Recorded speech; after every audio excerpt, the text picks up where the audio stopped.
the morrow, and no seeds of enmity and death sown betwixt them. Chapter 18. The Maid gives Walter tryst. Now on the morrow, when Walter was awake, he found there was no one lying beside him, and the day was no longer very young. So he arose, and went through the garden from end to end, and all about, and there was none there. And albeit that he dreaded to meet the lady there, yet was he sad at heart, and fearful of what might betide.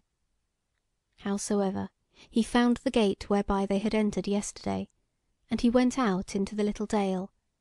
But when he had gone a step or two, he turned about, and could see neither garden nor fence, nor any sign of what he had seen thereof but lately.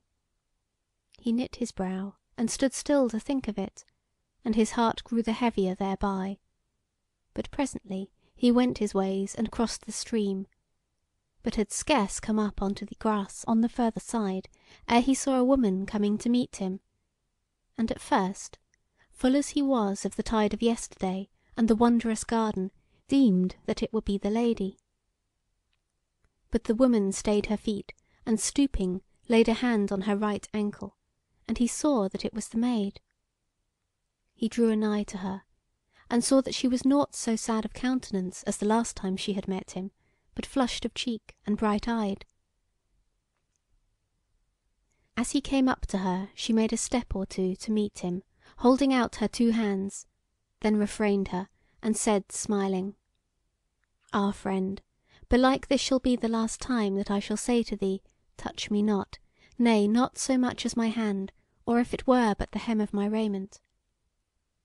The joy grew up in his heart, and he gazed on her fondly, and said: "Why, what hath befallen of late?" "O friend," she began, "this hath befallen." But as he looked on her, the smile died from her face, and she became deadly pale to the very lips. She looked askance to her left side, whereas ran the stream, and Walter followed her eyes, and deemed for one instant that he saw the misshapen yellow visage of the dwarf peering round from a grey rock, but the next there was nothing. Then the Maid, though she was as pale as death, went on in a clear, steady, hard voice, wherein was no joy or kindness, keeping her face to Walter and her back to the stream. "This hath befallen, friend, that there is no longer any need to refrain thy love, nor mine.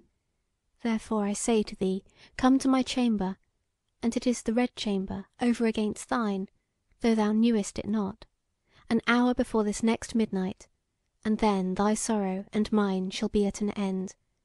And now I must needs depart, follow me not, but remember." And therewith she turned about, and fled like the wind down the stream. But Walter stood wondering, and knew not what to make of it, whether it were for good or ill. For he knew now that she had paled and been seized with terror because of the upheaving of the ugly head, and yet she had seemed to speak out the very thing she had to say. Howsoever it were, he spake aloud to himself: "Whatever comes, I will keep tryst with her."